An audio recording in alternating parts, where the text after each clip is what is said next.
વડોદરા પોલીસની મોટી કાર્યવાહીની વડોદરા શહેરમાં છેલ્લા એક સપ્તાહમાં પોલીસે 22 લાખની કિંમતના ડ્રગ્સની ખેતી અને જથ્થો પકડીને 10થી વધુ આરોપીઓને ઝડપી પાડ્યા.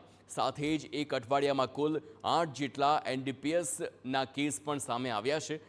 તો આ સાથે જ વાત કરીએ તો કારેલીબાગ, કપુરાઈ, અટલાદરા, મકરપુરા, છાણી, માંજલપુર પોલીસ દ્વારા ડ્રગ્સ વિરોધી પ્રવૃત્તિ અંગેના કેસ દાખલ કરવામાં આવ્યા. છેલ્લા એક વર્ષમાં 25 કેસ નોંધી કુલ 46 આરોપીને ઝડપી પાડવામાં આવ્યા, જ્યારે 1 કરોડ 76 લાખનો મુદ્દામાલ જપ્ત કરવામાં આવ્યો. કોઈ સ્લીપિંગ મોડ્યુલ્સ કે કોઈ